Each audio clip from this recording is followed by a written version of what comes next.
Hello student, good morning. Vidya Bharati public senior secondary school इटाप होप जी की ऑनलाइन क्लासों में आपका स्वागत है।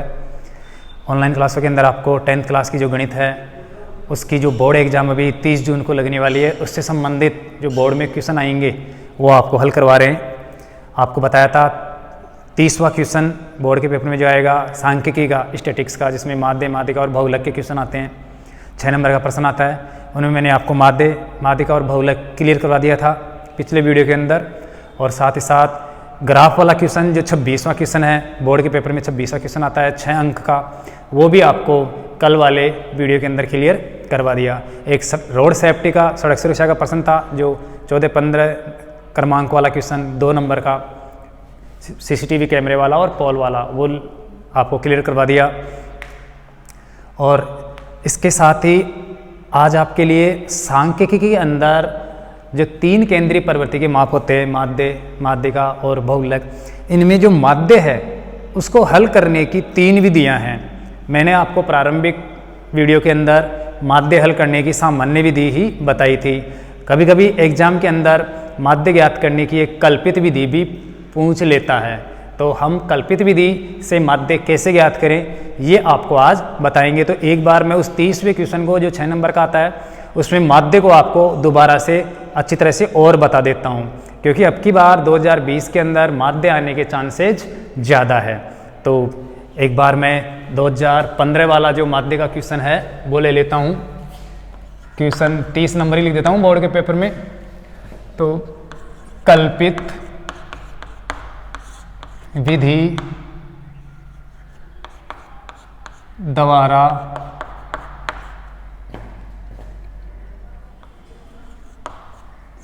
समांतर माध्य x बार ज्ञात कीजिए। BSER 2015 में क्वेश्चन आया था, बंटन सारणी में आपके लिए बना देता हूँ। वर्ग था 10 से 25 और ऐसे ही 25 से 40। तो यहाँ पर हम वर्ग अंतराल या फिर x भी लिख सकते हैं, वर्ग अंतराल। और यहाँ पर नीचे है बारंबारता, फ्रीक्वेंसी, बारंबारता, जिसको f कहा जाता है और इसको x कहते हैं। ये था 10 से 25, 25 से 40, 40 से 55, 55 से 70, 70 से 85 और 85 से था 100 तक। तो इस प्रकार से ये वर्ग था। बारंबारता थी इनकी 2, 3, 7, 5, 6 और 7। इस बंटन का हमें माध्य ज्ञात करना है। इंपॉर्टेंट है आपकी बार 2020 के लिए ये। तो माध्य ज्ञात करें। सामान्य विधि से माध्य ज्ञात करना मैंने आपको पिछले वीडियो के अंदर बता दिया था। कल्पित विधि से माध्य कैसे ज्ञात करते हैं वो आज आपको बताते हैं। तो एग्जाम में कल्पित विधि से भी पूछ सकता है, इसलिए आपको ध्यान रखना है। देखो, इस बंटन सारणी को मैं पहले ऐसे खड़ी उतार लेता हूं।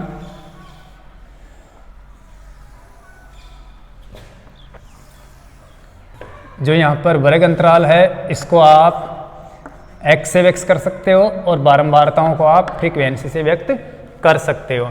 यहाँ पर लिखना है 10 से 25, 25 से 40, 40 से 55,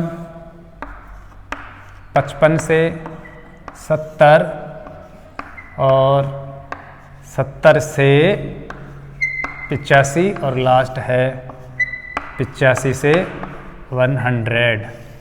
और यहाँ पर कर लेंगे योग। फ्रीक्वेंसी है इनकी 2, 3, 7, 5, 6 और 7। देखो, कल्पित विधि से माध्य ज्ञात करना हो चाहे सामान्य विधि से ज्ञात करना हो, और एक है एनसीईआरटी के अंदर पग विचलन विधि, उससे समांतर माध्य ज्ञात करना हो। तीनों से ही समांतर माध्य ज्ञात करेंगे तो सबसे पहले हमें मध्यमान निकालना पड़ेगा।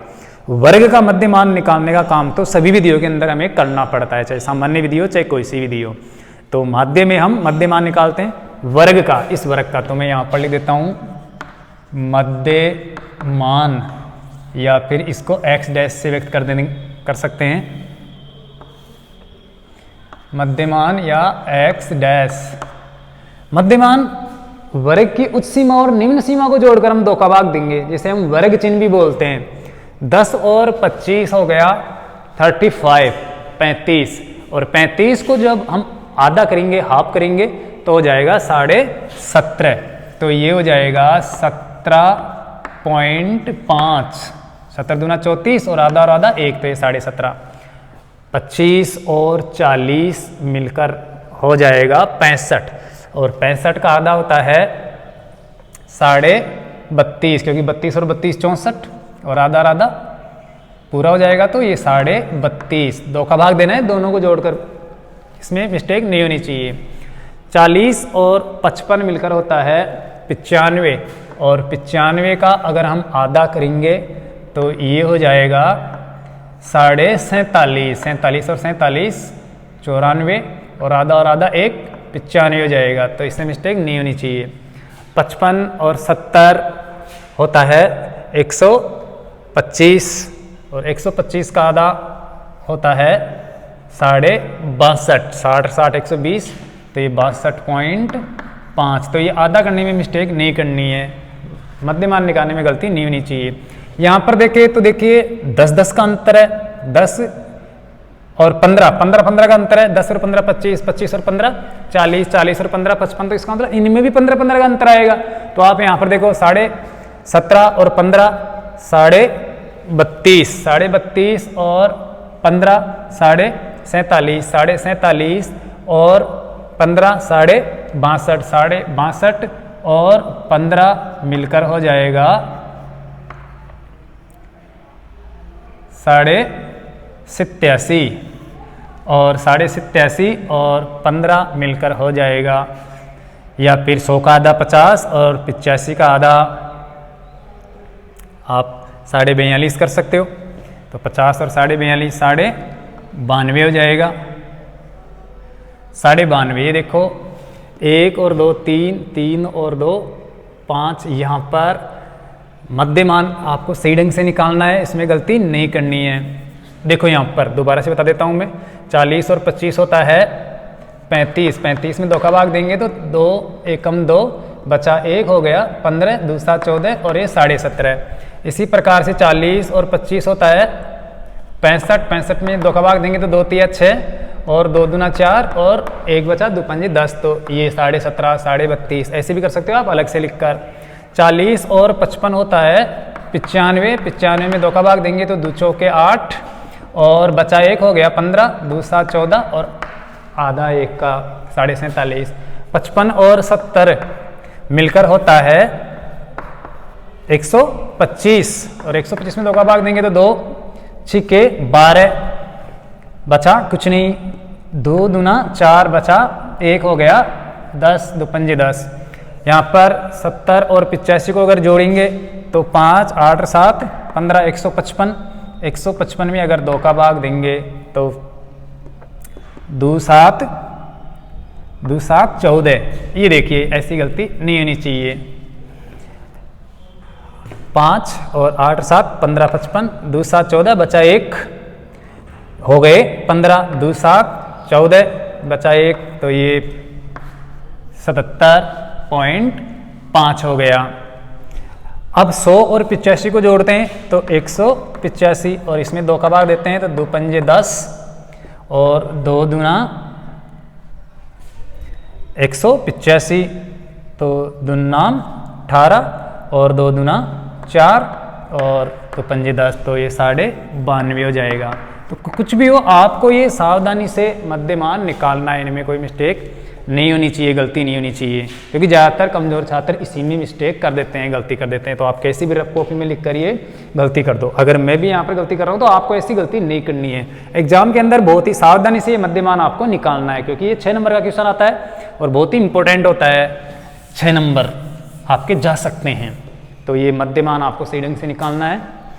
उसके बाद क्या करना है, मध्यमान निकालने के बाद अगर हम सामान्य विधि से माध्य निकालते हैं तो बस बारंबारताओं से इनको गुणा कर लेते हैं और जोड़कर बारंबारताओं के योग का भाग देते हैं। लेकिन कल्पित विधि से माध्य ज्ञात करना हो तो हमें क्या करना है, इन मध्य मानों में से किसी एक को आपको कल्पित माध्य मानना है। जो भी आपको अच्छा लगे उसको कल्पित माध्य मान लेना है। लेकिन हम ज्यादातर क्या करते हैं, बीच वाले मान को ही कल्पित माध्य मानते हैं, जिससे ऊपर नीचे ज़्यादा दिक्कत नहीं होती, ज़्यादा माइनस का भी नहीं आता, ज़्यादा प्लस का भी नहीं आता है। तो मैं यहाँ पर इस 47.5 को कल्पित माध्य मान लेता हूँ। तो माना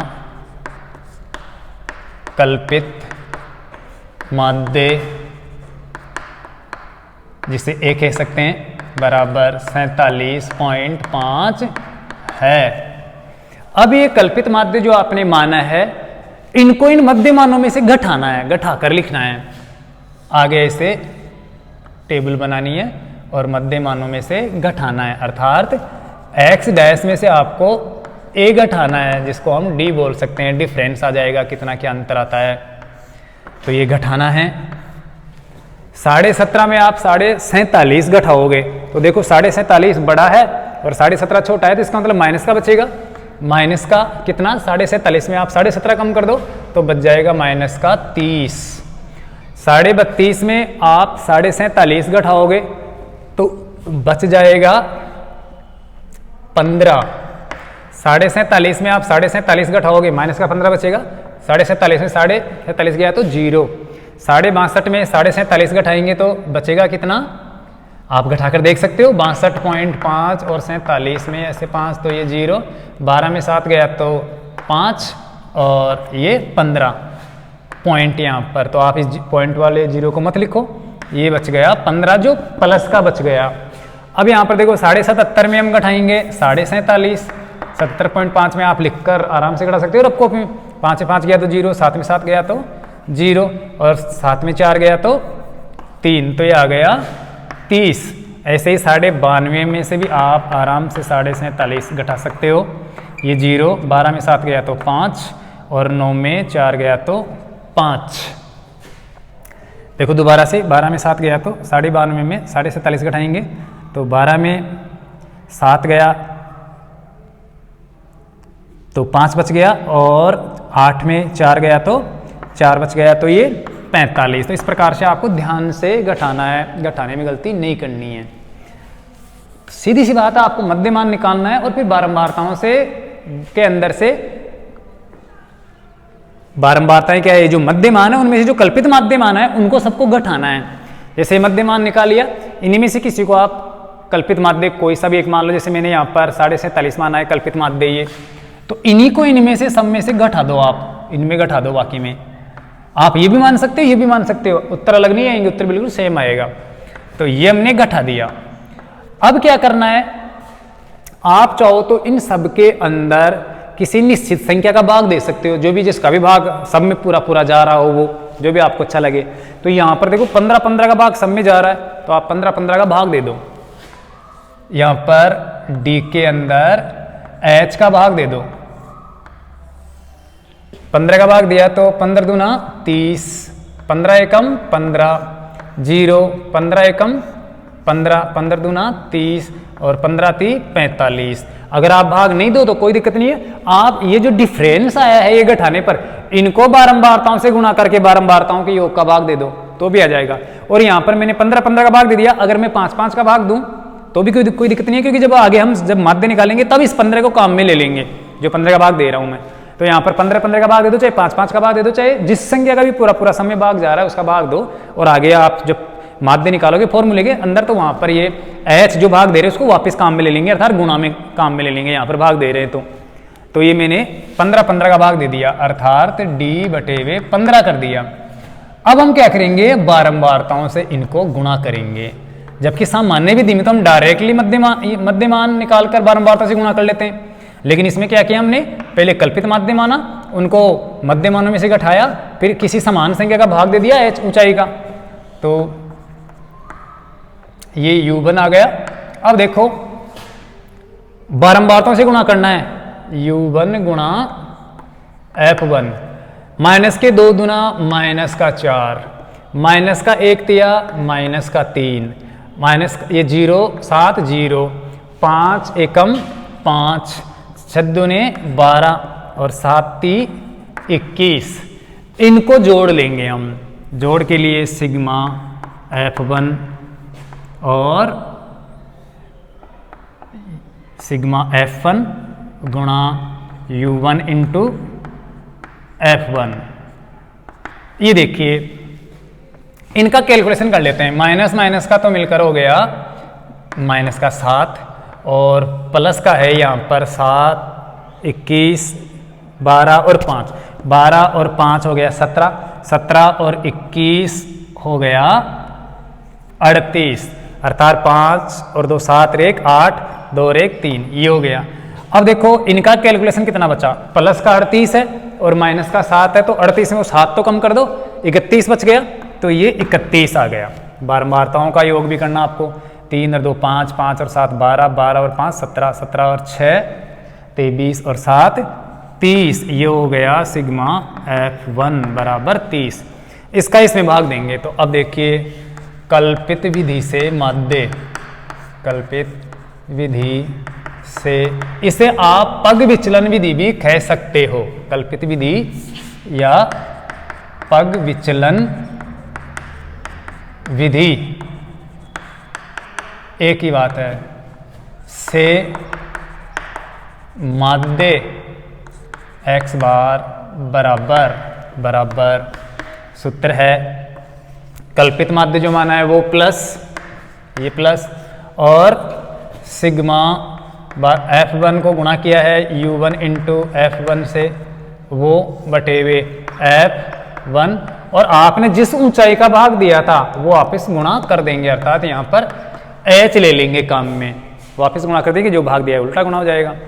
देखिए कल्पित माध्य था आपका, अभी माना था आपने कल्पित माध्य 47.5 प्लस सिग्मा f1 को गुणा किया था u1 d1 से, तो प्लस का आया था कितना 31 बटे हुए, यह आपको ध्यान से गुणा करना है, माइनस का यहाँ पर देखो 4 3 0, 5 एकम 5, 6 दूनी 12 और 7 21, 12 और 17 और 21 38, 38 प्लस का माइनस का 7 है, तो इनका कैलकुलेशन कितना बचा, प्लस का 31, वो ध्यान रखना है। बारंबारताओं के योग का हमेशा भाग लगता है, ये 30, और आपने जिसको गुणा किया है, सॉरी जिसका भाग दिया था वो वापस काम में ले लो, 15 का भाग दिया था आपने यहाँ पर HH, तभी तो 30 माइनस की 30 का 15 का भाग लगा था, माइनस का 2 आया, 15 में 15 का भाग दिया, माइनस का 1 आया, इस प्रकार से 15 का भाग दिया है। अगर आप ये भाग नहीं देते हो और फिर डायरेक्ट सीधे इन्हीं को इनसे गुणा कर लेते हो, तो यहाँ पर आप h काम में मत लेना, सीधा उत्तर आ जाएगा। अगर आप ये कल्पित माध्य भी नहीं मानते हो तो आप सीधे ही मध्यमान को बारंबार से गुणा कर दो, और ये a भी काम में मत लेना और ये h भी काम में मत लेना, सामान्य विधि से माध्य आ जाएगा, लेकिन आएगा बिल्कुल सेम वही। तो ये देखो 47.5 प्लस यहाँ पर 15 एकम 15, 15 दूना 30, 31 बटे हुए 2 आया, क्योंकि 15 से 30 कटा तो 2 बार, 15 दूना 30, 15 एकम 15, और 31 में आपको 2 का भाग देना है, तो 2 एकम 2, 3 में 2 का भाग 1 बार गया, बचा यहाँ पर 1 हो गया 11, 2 पंजे 10, बचा कितना 1, भाग टूट गया पॉइंट, तो वो 1 10 बन गया, और 2 पंजे 10, साढ़े 15 आ गया। इनको जोड़ लेते हैं, 5 और 5 10 का 0, 10 मल्लाव हासिल की 1, 10 हासिल की 1, 5 और 1 6, 6 और 7 13 का 3 हासिल की 1, 2 और 4 6, तो ये 63 आ गया। 5 और 5 10 का 0, 7 और 5 12 और 1 13 का 3, 4 और 2 हासिल की 1 थी, 1 वो 6 हो गया, तो ये 63 आ गया। ये आ गया माध्य। अगर हम सामान्य विधि से भी ज्ञात करेंगे तो भी ये ही उत्तर आएगा। तो माध्य बराबर x बार बराबर 63.0 उत्तर, या आप 63 भी लिख सकते हो, पॉइंट मत लिखो चाहे से, ये आ गया। तो इस प्रकार से आपको ये ध्यान रखना है करना कैसे है। ये संख्या तो चेंज हो सकती है, या मैंने कहीं पर गलती कर दी गुणा भाग में, वो बात अलग है, आपको सावधानी पूर्वक इनको गुणा करना है। और ध्यान रखना है कि सबसे पहले हम मध्य मान निकालेंगे। मध्य मान निकालने में से इन्हीं में से किसी को हम कल्पित माध्य मानेंगे, जैसे 62.5 को या 47.5 को किसी को मान लो, चाहे आप इसको मान लो, लेकिन थोड़ी फिर ज़्यादा दिक्कत हो सकती है, तो आप बीच वाले को माना करो ज़्यादातर, जैसे 47.5 या 62.5 को मान लो। मैंने यहाँ पर कल्पित माध्य 47.5 को माना, जो कल्पित माध्य माना है उसी को इन मध्य मानों में से घटाना है। जैसे 17.5 में से 47.5 को घटाया, 32.5 में 47.5 को घटाया, 47.5 में 47.5 को घटाया, 62.5 में भी 47.5, 77 में भी 92 में भी 47 घटाया। तो इस प्रकार से घटाने पर ये मान आ गया, डिफरेंस आ गया कितना आता है। इनमें अगर किसी संख्या का भाग जा रहा हो, अगर किसी निश्चित का, जैसे पॉइंटों में नहीं आ रहा है, यहाँ पर 15 का भाग जा रहा है, तो आप 15 का भाग देख रहे इनको और छोटा कर लो, जितने का भाग जाए उतने का भाग देखिए छोटा कर लो। तो मैंने 15 का भाग दिया, माइनस का 2, माइनस का 1, 0, 1, 2 और 3 आ गया। और अब इनको मैं क्या करता हूँ, बारंबारताओं से गुणा करना है, अर्थात बारंबार से गुणा कर देता हूँ। तो माइनस का 2 दूना 4, 3 एकम 3 माइनस का, ये 0, 5 एकम 5, 6 दूने 12 और 7 21। और इनका मैं कैलकुलेशन कर लेता हूँ, जोड़ लेता हूँ, प्लस और माइनस का मिलकर कितना बचता है वो आपको यहाँ पर लिखना है। ये माइनस का बच सकता है, प्लस का भी बच सकता है, तो जो बचेगा वो ही रखना है, ऐसे नहीं कि माइनस और प्लस को एक जगह ही जोड़ लें। तो 31 प्लस का पॉजिटिव बचा, बारंबारताओं का योग 30 है। अब क्या करना है आपको, कल्पित माध्य प्लस ये जो आपने बारंबारता से गुणा करके जो मान निकाला है वो, उसमें आपको बारंबारताओं के योग का भाग देना है और गुणा h कर देना है, जो आपने भाग दिया था अपने मन से इच्छा से 15 का, वो h 15 की जगह काम में आपको h की जगह 15 काम में ले लेना है। और तो इस प्रकार से a प्लस ये जो f1 बारंबारता से गुणा किया था आपने u1 f1 को, उसका कुल मान कितना बचा है पॉजिटिव वो या नेगेटिव जो भी है, और f1 बारंबारताएं का जो योग है वो कितना है, सिग्मा f1, यहाँ पर सिग्मा लगाना है, बारंबारताओं का योग, क्योंकि ये सिग्मा f1 है। तो ये 30 था और गुणा h जो आपने 15 का भाग दिया था, ये मान रखते हैं। तो 47.5 अर्थात कल्पित माध्य प्लस ये 31 है बटे 30 गुणा 15, 15 से 30 को काटते हैं 2 बार जाता है, तो ये 31 बटे 2 आ जाता है, ये 47.5 प्लस 31 बटे 2, 2 का भाग दिया तो 15.5 आया, और ये 47.5 दोनों मिलकर 5 और 5 10 का 0 हासिल की 1, 8 और 5 13 का 3 हासिल की 1, 4 1 5 1 6, तो ये 63 आ गया आपका माध्य। अब आप सामान्य विधि से अगर माध्य निकालोगे तो भी यही माध्य आएगा, जो मैं आपको एक बार सामान्य विधि से माध्य निकाल के और बता देता हूँ। जबकि बोर्ड 2015 के अंदर इस कल्पित विधि से पूछा था, जो आपको ऐसे ज्ञात करना है। अब देखिए, अगर इसको सामान्य विधि से ज्ञात करना हो तो कैसे निकालेंगे। सामान्य विधि से ज्ञात करने के लिए आपको सिर्फ डायरेक्टली मध्य मान निकालकर बारंबारताओं से गुणा करना है, लेकिन सामान्य विधि से कुछ प्रश्न जो ऐसे होते हैं वो जटिल हो जाते हैं। अभी मैंने कल्पित विधि से किया तो बिल्कुल आसान हुआ। देखो यहाँ पर मुझे क्या करना पड़ेगा, f1 को और x1 को आपस में गुणा करना पड़ेगा, तो गुणा करने में थोड़ी दिक्कत हो सकती है, ये सामान्य विधि से बता रहा हूँ मैं। यहीं पर देखो, यहाँ पर 2 से गुणा करते हैं 17.5 को, तो 5 दूना 10 का 0 हासिल की 1, 7 दूनी 14 और 1 15 का 5, 2 एकम 2 और 1 3 दशमलव लगाना है, 1 अंक छोड़ के, तो 35। 3 से गुणा करता हूँ, 3 पंजे 15 हासिल की 1, 3 दूना 6 और 1 7 और 3 तिया 9। यहाँ से 7 से गुणा करते हैं, 7 पंजे 35 का 5 हासिल की 3, 7 7 49 और 3 52 हासिल की 5, 7 चौक 28 और 5 33, 332। इकाई के नीचे इकाई, दहाई के नीचे दहाई, सैकड़े के नीचे सैकड़े, ध्यान रखना है। 5 से गुणा करते हैं तो 55 25, 5 दूना 10, 10 और 2 12 का 2, 6 पंजे 30, 30 और 1 31, सेडिंग से गुणा करना है।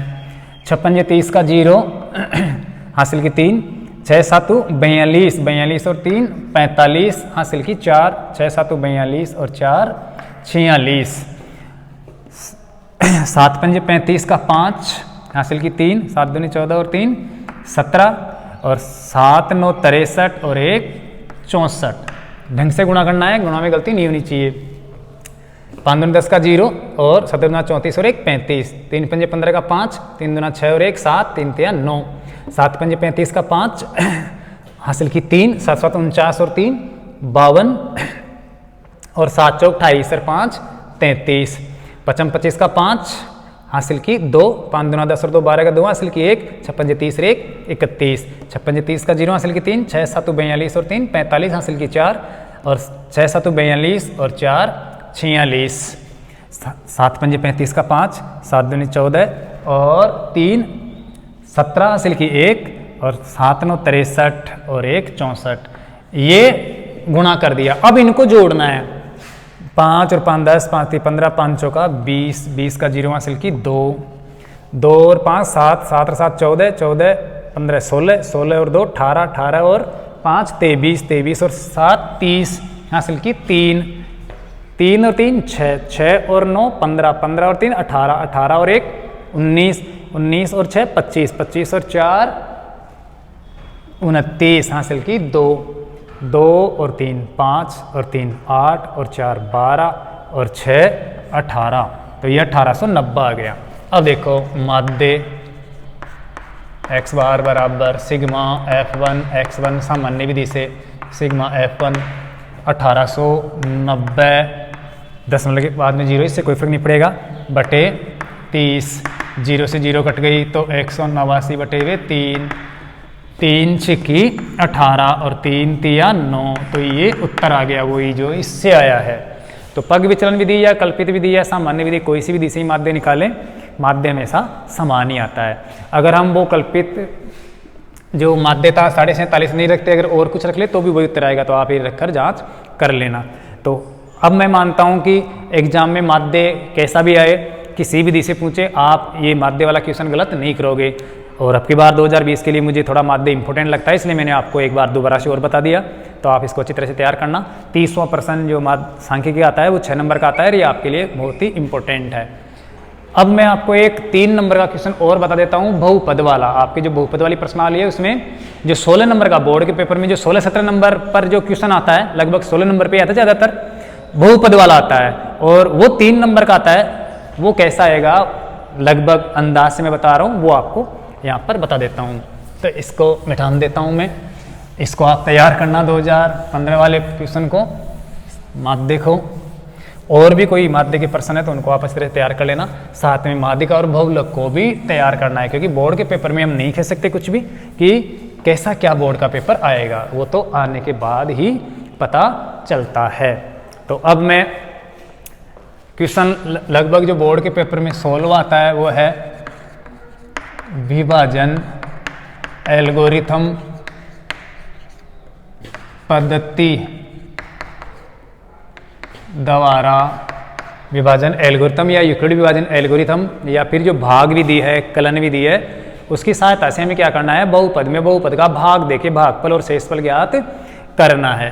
तो आपका बहुपद है x⁴ - 3x², x⁴ - 3x², जिसको हम बहुपद कह सकते हैं या जिसको हम भाज्य भी कह सकते हैं, प्लस का 4x - 3, प्लस का 4x - 3 में किसका भाग देना है, इसमें आपको gx का भाग देना है। में gx बराबर है x² प्लस का 2 और माइनस का x से क्या करना है, विभाजित करना है आपको, से विभाजित कीजिए, विभाजित कीजिए।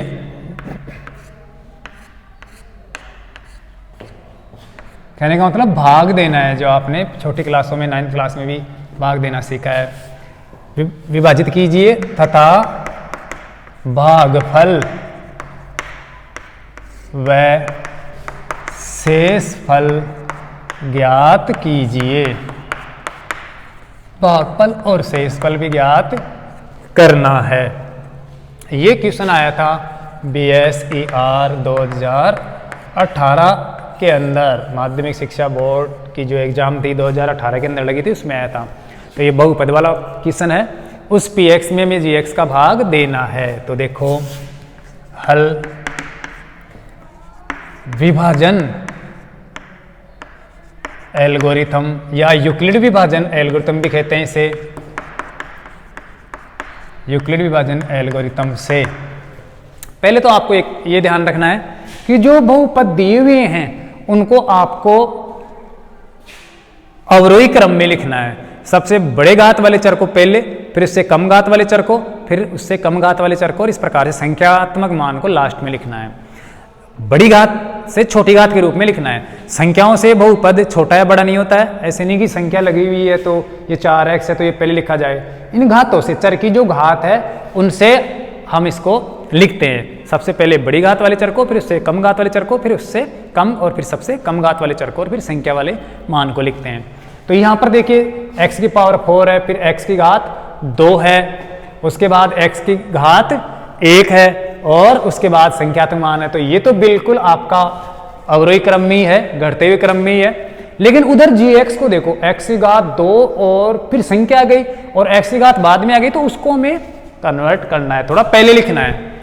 से px बराबर है आपका, यहाँ पर देखिए x पावर 4 माइनस का 3x स्क्वायर प्लस का 4x माइनस 3, तथा gx है उसको मैं ऐसे लिखता हूँ, पहले x की घात 2 फिर माइनस का x। कुछ छात्र क्या करते हैं, इसको पहले लिखने के कारण ही चिन्ह चेंज कर देते हैं। तो यहाँ पर चिन्ह चेंज नहीं होंगे, पक्षांतर नहीं कर रहे हैं, सिर्फ जगह चेंज कर रहे हैं, अर्थात अवरोही क्रम में लिख रहे हैं। तो माइनस के x को थोड़ा पहले लिख दो और प्लस के 2 को थोड़ा बाद में लिख दो।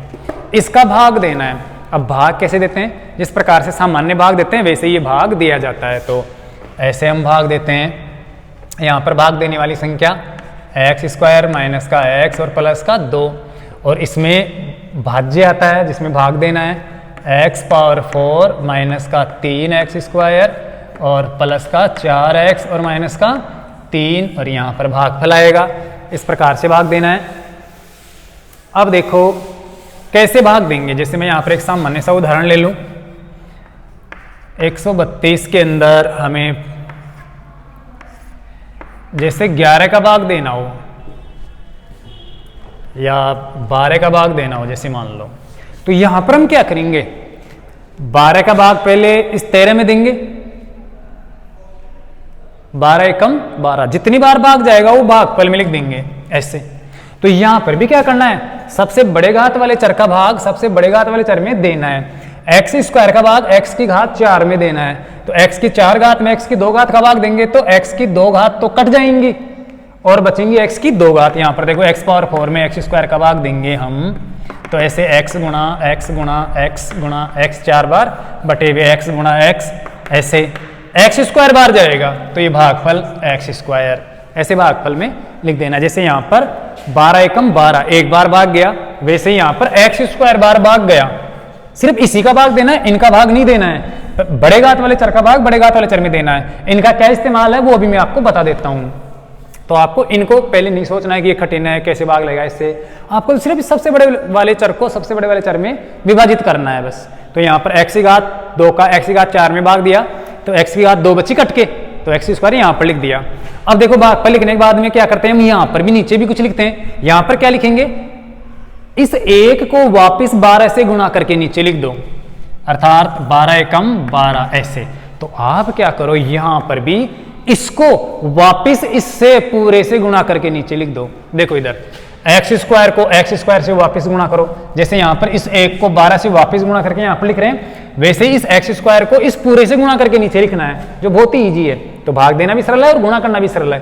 x स्क्वायर को x स्क्वायर से गुणा किया तो x पावर 4, x स्क्वायर को माइनस x से गुणा करेंगे तो माइनस, यहां पर माइनस माइनस माइनस हो जाएगा प्लस, और x की 2 घात और 1 घात मिलकर हो जाएगी x की 3 घात। जो ऊपर यहां पर 3 घात कोई नहीं, इसलिए इसको अलग ही रखना है। इससे गुणा करते हैं, x स्क्वायर को प्लस के 2 से गुणा करेंगे तो प्लस का 2x स्क्वायर, जो x स्क्वायर के नीचे लिख देंगे, तो ऐसे लिख दिया उसकी तरह। अब क्या करेंगे, यहां पर लाइन खींचेंगे, तो यहां पर भी क्या करेंगे, लाइन खींचेंगे। अब इसको आपको 12 को क्या करना है, 13 में जोड़ना है या घटाना है, घटाना है तो फिर आप चिन्ह चेंज कर दो, अर्थात ऐसे घटाएंगे। अगर चिन्ह चेंज नहीं करते तो फिर प्लस का 12 है, प्लस का 13 जुड़ जाएगा, तो जोड़ना नहीं है घटाना है। घटाने पर चिन्ह चेंज करते हैं, यहां पर भी हमें घटाना है तो हम चिन्ह चेंज कर देंगे घटने वाली संख्या के। x पावर 4 प्लस का है माइनस कर देंगे, x क्यूब माइनस का है प्लस कर देंगे, 2x स्क्वायर प्लस का है माइनस कर देंगे। अब क्या करेंगे, यहाँ पर 3 में 2 गया तो 1, 1 में 1 गया तो 0। इसी प्रकार से इधर देखो माइनस का 2x स्क्वायर और माइनस का 3x स्क्वायर, ये तो हो गया माइनस का 5x square. x power 4 plus का और x पावर 4 माइनस का, ये हट गया। इधर देखो x पावर क्यूब, ये प्लस का अलग है, इसमें न कोई जुड़ने वाला न कोई घटने वाला, तो x पावर क्यूब, ये x पावर 3, इसको ऐसे कैसे उतार लेना है। अब क्या करेंगे, यहाँ पर अगली संख्या को उतारते हैं। अगली संख्या यहाँ पर कितनी है, 12 उतार लिया। तो यहाँ पर भी क्या करेंगे, हम अगली संख्या को यहाँ पर उतार लेंगे नीचे जहाँ पर भाग देना है। प्लस का 4x उतार लिया। अब क्या करेंगे, हम इसमें भाग देंगे। जैसे मान लो यहाँ पर 5 है तो ये 5 उतार लिया, 5 के नीचे उतार लिया। 15 में हमें 12 का भाग देना है, देते हैं। 12 एकम 12, एक बार गया, भागफल में लिख दिया एक बार। ऐसे ही यहाँ पर वही सिर्फ एक्स स्क्वायर का भाग देना है आपको, एक्स की 3 घात में, और में नहीं, और से कोई मतलब नहीं है। जैसे वहां पर दिया है वैसे एक्स स्क्वायर का भाग एक्स की 3 घात में देंगे तो प्लस का एक्स की 1 घात बार जाएगा, क्योंकि ये भी प्लस का ये भी प्लस का, तो प्लस का 3 घात से 2 घात कट जाएंगी तो 1 घात बचेगी, तो एक्स की 1 घात भागफल में लिख दी। अब यहाँ पर क्या करेंगे, जैसे एक बार भाग गया, जितनी बार भाग जाता है उसको उसी संख्या से गुणा कर लेते हैं, भाग देने वाली संख्या से। तो 1 12 से गुणा होगा, अर्थात 1 12 12, नीचे लिख देंगे। ऐसे ही इस x को आप इन सब से गुणा कर दो भाग देने वाली संख्या से, तो x को हम x स्क्वायर से गुणा करेंगे तो x की 3 घात वापस हो जाएगी। प्लस के x को माइनस के x से गुणा करेंगे तो x तो हो जाएगा x स्क्वायर, और प्लस माइनस माइनस हो जाएगा, क्योंकि असमान चिन्ह गुणा होने पर माइनस बनाते हैं, चाहे भाग हो चाहे गुणा हो। अलग अलग चिन्ह गुणा होते हैं तो माइनस ही बनाते हैं, और समान चिन्ह हमेशा प्लस बनाते हैं। तो यहाँ पर प्लस का x और माइनस का x स्क्वायर हो गया माइनस का। प्लस के x को 2 से गुणा करेंगे तो प्लस का 2x, ऐसे समान जाति के वाले के नीचे लिखना चाहिए, जिससे घटाने जोड़ने में दिक्कत नहीं होती है। ऐसे लिख दिया। अब यहाँ पर क्या करेंगे, हम लाइन खींचेंगे, तो यहाँ पर भी क्या कर देते हैं, हम लाइन खींच देते हैं। अब यहाँ पर क्या करेंगे, 15 में 12 को घटाएंगे, तो 12 तो प्लस का है, घटाएंगे तो चिन्ह चेंज करेंगे, अर्थात माइनस कर देते हैं। तो यहाँ पर भी हम इसको इसमें से घटाएंगे तो चिन्ह चेंज करेंगे, प्लस है माइनस, माइनस है प्लस मान लेंगे, और प्लस है तो माइनस। यहाँ पर देखो 5 में 2 गया तो 3, और ये कट गया। इधर देखो 4x प्लस का 2x माइनस का, 4x में 2x गया तो बच गया 2x। 5x स्क्वायर माइनस का और 1x स्क्वायर प्लस का, 1x स्क्वायर प्लस का, तो माइनस के 5x स्क्वायर में 1x स्क्वायर प्लस का जाएगा तो माइनस का 4x स्क्वायर बच जाएगा। और ये प्लस के 4x में माइनस के 2x गए तो प्लस का 2x। इधर x क्यूब में x क्यूब गया प्लस का माइनस का, तो ये कुछ नहीं बचा, जैसे वहां पर नहीं बचा था। अब यहाँ पर क्या करेंगे, हम अगली संख्या उतार लेंगे जो भी कुछ है। जैसे 3 था, 3 उतार लिया, तो यहाँ पर भी क्या करेंगे, अगली संख्या उतार लेंगे। जैसे माइनस का 3 है तो माइनस का 3। अब यहाँ पर हम 12 का भाग देंगे 33 में, तो 12 का 12, 12 दूना 24, 12 36, 3 बार नहीं जाएगा, 2 बार, 12 दूना 24, अर्थात भागफल में भाग जितनी बार आता है वो भागफल में लिख दो, नीचे बाद में लिखेंगे। यहाँ पर भी हम वही एक्स स्क्वायर का भाग, सिर्फ एक्स स्क्वायर का भाग सबसे बड़ी घात वाले चर में देंगे, अर्थात माइनस के 4x स्क्वायर में। तो देखो ये प्लस का है, ये माइनस का है। जब प्लस वाली संख्या में या माइनस वाली संख्या में हम प्लस वाली संख्या या माइनस वाली संख्या का भाग देते हैं अलग अलग चिन्ह, तो माइनस आता है, तो ये माइनस। एक्स स्क्वायर का भाग 4x स्क्वायर में देंगे माइनस में, तो माइनस तो लिख दिया, एक्स स्क्वायर से एक्स स्क्वायर कट जाएगा, बचेगा 4, माइनस लगा दिया तो ये माइनस का 4, ऐसे माइनस का 4। अब देखो यहाँ पर इस 12 को क्या करेंगे, हम 12 को क्या, इस 2 को क्या करेंगे, 12 से गुणा करेंगे, तो 12 दूना 24। ऐसे ही इस माइनस के 4 को क्या करेंगे, हम इस भाजक से गुणा करेंगे, तो माइनस का 4x स्क्वायर माइनस का 4x स्क्वायर, माइनस का 4x माइनस के x से गुणा होगा तो माइनस माइनस प्लस, माइनस का 4 है वो माइनस के x से गुणा होगा तो माइनस माइनस प्लस का 4x एकम 4x। प्लस के 2 से गुणा करेंगे माइनस के 4 को, तो प्लस माइनस, माइनस और प्लस माइनस, और 4 दूना 8 हो जाएगा। अब यहाँ पर हम लाइन खींचेंगे, ऐसे ही यहाँ पर भी क्या करेंगे, लाइन खींच देंगे। वहाँ पर अब हम घटाएंगे, प्लस का है 24 तो माइनस कर देंगे, चिन्ह चेंज कर देंगे, तो यहाँ पर भी चिन्ह चेंज कर देंगे। माइनस है प्लस, प्लस है माइनस, माइनस है तो प्लस। यहाँ पर देखो 13 में 4 गया तो 13 में 4 गया तो 9, 2 में 2 गया तो कुछ नहीं बचा। यहाँ पर भी प्लस का 8 माइनस का 3, तो प्लस का बचेगा 5, प्लस का 5। 4x माइनस का है, नीचे देखो चिन्ह, माइनस का 4x है, प्लस का 2x है, तो माइनस का बचेगा, और माइनस का कितना 2x ज्यादा है वो बच जाएगा। 4 माइनस का 4x² प्लस का 4x², ये चला गया, कुछ नहीं बचा।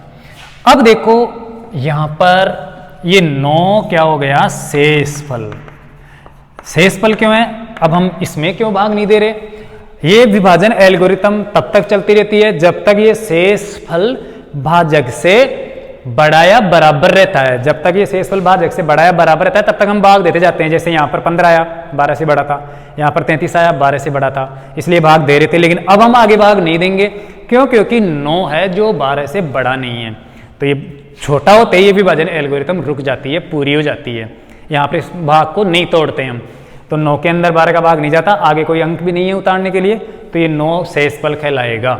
ऐसे ही यहाँ पर भी देखो, यहाँ पर इस चर की घात देखो, इस चर की घात जब तक इस भाजक वाले चर की घात से बड़ी रहती है या बराबर रहती है तब तक ये विभाजन एल्गोरिथम चलती रहती है, अर्थात भाग की प्रक्रिया हम चालू रखते हैं। लेकिन अगर इस भाज्य की घात अगर उस भाजक से छोटी आ जाती है, कम आ जाती है, फिर हम भाग नहीं देते हैं, अर्थात वो शेषफल कहलाता है। आगे कोई है भी नहीं चर उतारने के लिए, तो यहाँ पर एक x की 1 घात है जबकि यहाँ पर x की 2 घात है, इसका मतलब ये छोटा आ गया, तो ये शेषफल है। तो इसे हम शेषफल कह सकते हैं, रिजर्व कह सकते हैं। तो यहाँ पर अब आ गया, लिख सकते हो आप, अतः भागफल बराबर x² प्लस का x माइनस का 4, शेषफल आ गया माइनस का 2x और प्लस का 5, और ये आ गया आपका आंसर, ये उत्तर। तो ये विभाजन प्रक्रिया बहुत ही आसान है। बोर्ड के अंदर इस बहुपद वाला कैसा भी प्रश्न आए, लेकिन ज़्यादातर भाग की प्रक्रिया तो उसमें करनी ही पड़ती है हमें, अर्थात ये भाग देना तो करना ही करना पड़ता है ज़्यादातर क्वेश्चनों के अंदर। 1-2 बार बोर्ड के अंदर 1-2 साल छोड़कर बाकी सभी पेपरों को आप देखो, सभी के अंदर ये विभाजन प्रक्रिया हमें काम में लेनी पड़ती है। तो ये भाग देना आपको अच्छी तरह से आना चाहिए, और ये पूर्ववर्ती क्लास के अंदर 9th क्लास में भी भाग देना बहुत अच्छी तरह से सिखाया हुआ है। और अगर आप समझो तो ये सामान्य जो भाग की प्रक्रिया है उसी प्रक्रिया के अकॉर्डिंग ये भाग है, बस थोड़ा सा ध्यान आपको देखकर इसको हल करना है। तो इस प्रकार से भाग पूरा हो गया। एक बार आपको मैं और बता देता हूँ, आपका भाज्य था x⁴ - 3x² + 4x - 3, इसको बड़ी घात के रूप में लिख रखा है, नहीं लिख रहा हो तो आप लिख लेना 4 घात, 2 घात, 1 घात, फिर माइनस का 3। जिसका भाग देना है उसको भी आपको अवरोही क्रम में लिखना है, बड़ी घात फिर कम घात फिर छोटी। तो उधर देखो x² + 1 + 2, माइनस का x था तो माइनस का x को मैंने पहले लिख लिया और प्लस के 2 को बाद में। चिन्ह चेंज नहीं करना है क्योंकि पक्षांतर नहीं है, एक ही जगह है। यहाँ पर लिख दिया इस भाजक को। अब मुझे भाग देना है सबसे बड़ी घात वाले चर का सबसे बड़ी घात वाले चर में। x की 4 घात में 2 घात का भाग दूंगा तो 2 घात कट जाएगी, 2 घात बचेगी प्लस की, तो x की ये 2 घात प्लस की आ गई। उसको फिर मैं वापस इन सबसे गुणा करूंगा और नीचे लिखूंगा x की 2 घात को x की 2 घात से गुणा करूंगा तो x की 4 घात प्लस की, माइनस की x की घात 3 जो अलग लिख दिया, और प्लस का 2x स्क्वायर से गुणा किया। लाइन खींचूंगा और चिन्ह चेंज कर दूंगा जैसे आप सामान्य भाग में करते हो। तो ये माइनस, ये प्लस और ये माइनस, कुछ नहीं बचा। x³ अलग है प्लस का तो अलग लिख दिया, माइनस का 3x² माइनस का 2x² माइनस का 5x² हो गया मिलकर। अगला जो ये पद है वो उतार लेते हैं 4x। अब इसके अंदर फिर से भाग देंगे, x² का भाग x की 3 घात में देंगे तो 2 घात तो कट जाएगी, x की 1 घात बचेगी प्लस की, तो x की 1 घात या 1x बच गया। उस 1x को वापस इन तीनों से गुणा करके मैं नीचे लिखूंगा, x² और x³ प्लस का x और प्लस का x और माइनस का x और प्लस का x को 2 से गुणा करेंगे तो प्लस का 2x। लाइन खींचूंगा और चिन्ह चेंज कर दूंगा, प्लस का माइनस और माइनस का प्लस, क्योंकि घटाने पर चिन्ह चेंज किए जाते हैं। कुछ नहीं बचा, माइनस के 5x² में प्लस का 1x² गया तो माइनस का 4x² बच गया, 4x में माइनस का 2x गया तो प्लस का 2x बच गया, और अगली संख्या है, अगला पद है वो उतार लो माइनस का 3। फिर से इसके अंदर भाग देंगे, क्यों? क्योंकि x की घात 2 है, यहाँ पर भी 2 है, अभी तक घात छोटी नहीं है, जब तक घात छोटी ना आए तब तक चलता रहेगा भाग। x² का भाग दिया माइनस के 4x² में तो x² तो कट गया, माइनस का 4 बचा, जो माइनस का 4 भाग में लिख दिया।